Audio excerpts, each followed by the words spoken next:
com vocês? Eu sou a Juliane da Citação dos Livros e hoje eu vim aqui comentar o capítulo 1065 de One Piece, intitulado Os 6 Vegapunks. Bom, a gente começa esse capítulo ali no Sunny. O Zoro conversa com o Brook dizendo que aquela ali é uma ilha do governo e fica perguntando, quem iria salvar os companheiros caso eles fossem capturados. O Brook diz que estava pensando na mesma coisa. O Brook e o Zoro estão tomando um chá ali e eles se deparam com o Caribou. O Zoro pergunta por que o Caribou está no navio ainda, E o Caribou diz, que ele sabe que o acordo dele com o Chapéu de Palha é que ele desembarcaria do Sunny em uma ilha longe ali de Wano, mas que ele não achou que eles iriam estar a caminho de uma ilha do governo. Será que ele achava que os Chapéus de Palha iriam encontrar com o Barba Negra? A pessoa que o Barba Negra estivesse esperando, na verdade, fosse o Chapéu de Palha, mas ele acabou se encontrando ali com o LOL naquela ilha, O Zoro então diz, que ele ouviu dizer que o Caribou ajudou o Luffy, Ele agradece o pirata, mas já diz para o Caribou vazar ali do navio. O Caribou, ele reflete ali, ele pensa, que eles vão se arrepender de terem tratado ele daquela forma. Acho que tá bem na cara ali, de que o Caribou é um tripulante do Barba Negra e que ele, apenas se infiltrou ali no navio do Chapéu de Palha para colher informações, Bom, a gente muda de cena e vai ali para o laboratório, no qual o Usopp e a Nami, eles se deparam pela primeira vez com escadas rolantes e ficam extremamente maravilhados.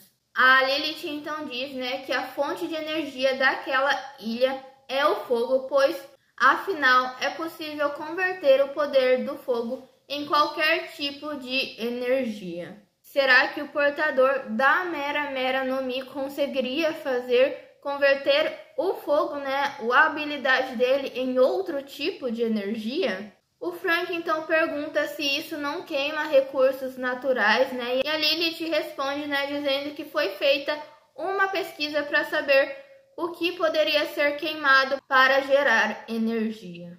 Ela ainda lamenta que seria mais simples se houvesse algo como uma chama que nunca se apaga, Pois assim, ela seria capaz de criar o próprio sol, E eu acho que até tem, em One Piece uma chama que nunca se apaga, E cabe a gente dizer também que o Luffy, ele é a representação ali, pelo menos, o Deus Nika, a fruta do Luffy, é a representação ali do Deus Sol, Então, os Mugiwaras, então, atravessam uma parede e a Lilith, ela recebe uma ligação do Edson, ou seja, do outro Vegapunk, Então, ela some ali do campo de visão dos Mugiwaras, Mas o Edson continua conversando com eles.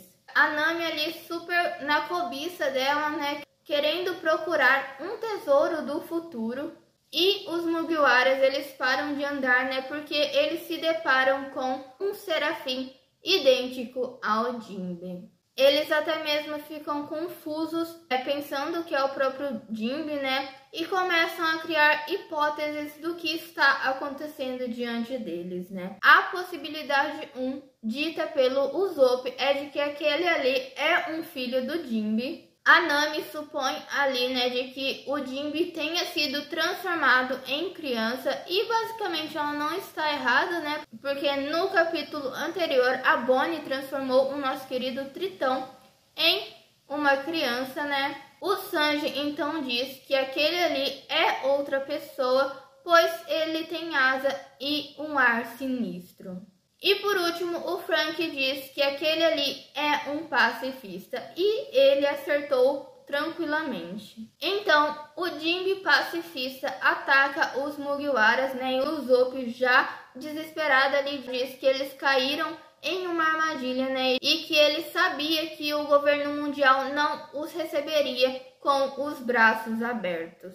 A Nami então deduz, que foi criado um clone do Jinbe, Mas como ele é uma criança, ela não vai conseguir lutar contra ele. O Jinbe vai atacar a Nami, né? E ele usa uma habilidade do Senhor Pink, aquele lá que o Franky derrotou em Dressrosa, né? O Zeus pergunta se ele deve ajudar a Nami, né? Mas a garota pede para ele esperar.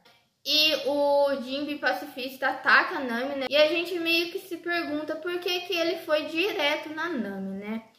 O Sanji e a Robin ficam irados com o ataque do Jinbe pacifista, né? E atacam o Jinbe pacifista. O Zop também ataca, né?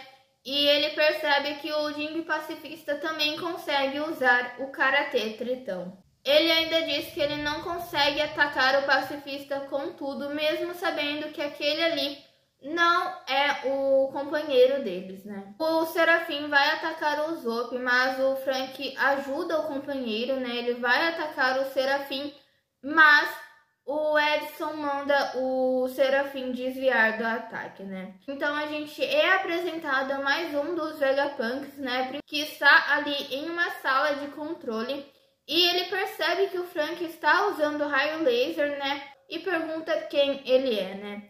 Ele ainda continua dizendo que essa foi por pouco, pois ele não queria submeter o Jinbe pacifista criança a um ataque de raio laser tão cedo. Além do Edson, a gente conhece o Pitágoras, né, o sábio, que já está querendo registrar toda a luta entre o Jinbe pacifista e os Mugiwaras, né? E a gente também conhece a York, que está se alimentando e fazendo as necessidades por Vegapunk.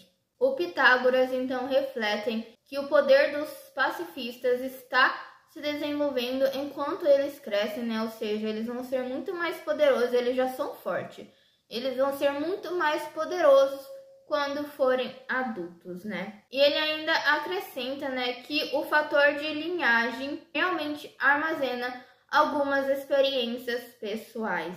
Então, por fim, a gente conhece os 6 Vegapunks: Shaka, Pitágoras, Edson, Atlas, Lilith e York. O Shaka então se apresenta aos Mugiwaras, que estão com os pés colados no chão, graças aos sapatos ali que estão usando os Donshoes, que podem ser desativados magneticamente a qualquer momento ali, né? O Shaka explica, né, dizendo que não se pode confiar totalmente em piratas.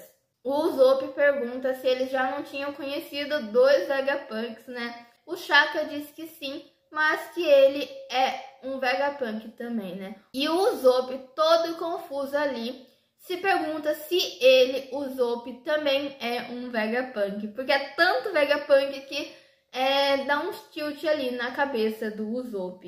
O Shaka fala que os Mugiwaras acreditam realmente que aquela ali é uma ilha do futuro, né? E o Franky até mesmo cita todas as coisas que eles viram ali naquela ilha, né? Mas o Shaka diz que, na verdade, aquele lugar é o passado.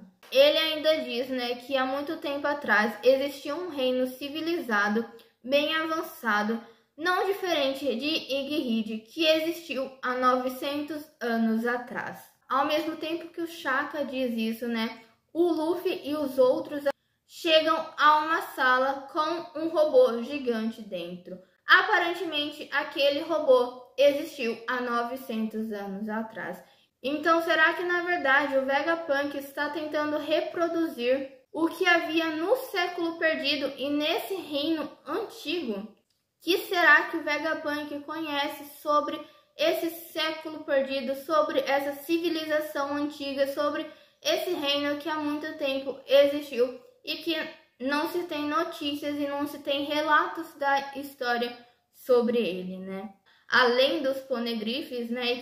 E que para o governo mundial é um crime tudo o que esteja relacionado a este século, né? Provavelmente as respostas virão nos capítulos posteriores, né? Então é isto, gente. Este foi o capítulo 1065 de One Piece. Eu espero que vocês tenham gostado do vídeo. Se vocês gostaram, curtem, comentem, compartilhem. Se inscrevam aqui neste canal. Então é isso, pessoal, e até a próxima.